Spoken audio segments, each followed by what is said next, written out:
వి gold trusted gold buyers తాకట్టులో ఉన్న బంగారాన్ని విడిపించి ఈ రోజు ఉన్న మార్కెట్ ధరకే కొనబడును. మరిన్ని వివరాలకు సంప్రదించండి 77107720. విశాఖ రైల్వే జోన్ ఉత్తరాంధ్ర ప్రజలు ఎప్పుడెప్పుడో వస్తుందని చెప్పి ఆశగా ఎదురు చూస్తున్న తరుణం రానే వచ్చింది.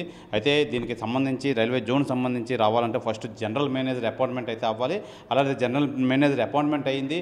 దానికి సంబంధించి పర్మనెంట్ బిల్డింగ్లు అయితే మట్టుకి విశాఖ ఆరులవ ప్రాంతంలో మురసలవ పార్క్ వద్ద అయితే ఈ నిర్మాణ కార్యక్రమాలు అయితే ఇప్పటికే చేపట్టారు. అయితే ఇది సిటీలో దానికి సంబంధించి ఆ నిర్మాణ పనులు అయినంత వరకు సిటీలో అయితే విఎంఆర్డీఏ మల్టీ లెవెల్ పార్కింగ్ సంబంధించి డెక్ బిల్డింగ్ అయితే ఉంది. ఆ డెక్ బిల్డింగ్లో 6 మనం చూడొచ్చు. ఇప్పుడు అదే ఫ్లోర్లో ఉన్నాం.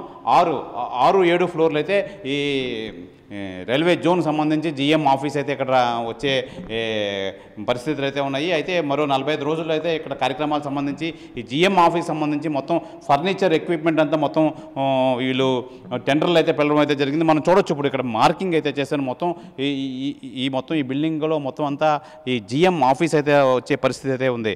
అయితే మనం చూడొచ్చు ప్రధానంగా ఇక్కడ ఎవరెవరికి డీజీఎంకి జిఎంకి ఎవరెవరికి ఎక్కడెక్కడ ఏ రూమ్లు ఏ విధంగా కేటాయిస్తున్నారనే నేపథ్యంలో అయితే ఇక్కడైతే మార్కింగ్ అయితే చేయబడింది.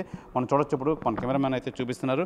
అయితే ప్రధానంగా మనం చెప్పుకోవాల్సింది ఏంటంటే వేగవంతంగా ముందుకు వెళ్తుంది విశాఖ రైల్వే జోన్ పనులని చెప్పాలి. నిజంగా త్వరలో విశాఖ సిరిపురం వద్ద ఈ డెక్ భవనం మనం ఎక్కడైతే ఉన్నామో ఆ భవనంలో అయితే కార్యకలాపాలు అయితే ప్రారంభించడానికి సన్నాహాలు అయితే చేస్తున్నారు. అయితే ఈ జోన్ సంబంధించి ఉద్యోగుల సర్దుబాటుపై స్పష్టత అయితే ఇంకా రాలేదు. అది దాని మీద డెసిషన్ అయితే తీసుకోవాలి రైల్వే డిపార్ట్మెంట్. అయితే దక్షిణ కోస్తా రైల్వే జోన్ కార్యకలాపాలను త్వరితగతిని అయితే పట్టాలెక్కించడానికి అయితే ప్రయత్నాలు ఏదైనా మొదలయ్యాయనే చెప్పాలి. మనం చూడొచ్చు. ఇప్పుడు మొత్తం ఇక్కడ మార్కింగ్ అయితే చేశారు. ఇక్కడ ఎవరెవరు ఏ అధికారి వస్తారు, ఏ అధికారికి సంబంధించి ఉంటుందని చెప్పి డీటెయిల్గా మార్కింగ్ అయితే చేసి పెట్టుకున్నారు. దాని తగ్గట్టు వీళ్ళు క్యాబిన్స్ అయితే రెడీ చేసుకుంటారు. క్యాబిన్స్ మనం చూడొచ్చు. ఇప్పుడు ఇది లాబీ అని చెప్పాలి, ఇది వెయిటింగ్ లాబీ అని చెప్పాలి. అలాగే మనకు రెడ్ లైన్స్ మొత్తం మార్కింగ్ ఈ యారో సింబల్స్ అవే కనిపిస్తున్నాయి.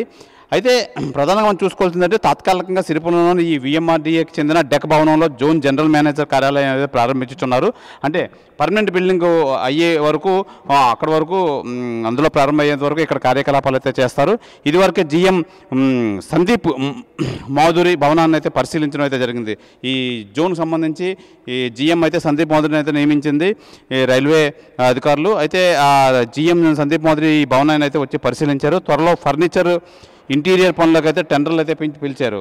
మనం చూడొచ్చు. ఇప్పుడు ఇక్కడ డిప్యూటీ హెచ్ఓడి అని చెప్పి ఉంది. అలాగే ఎక్కడికక్కడ ఎవరికాళ్ళ పేర్లు అయితే మెన్షన్ చేశారు.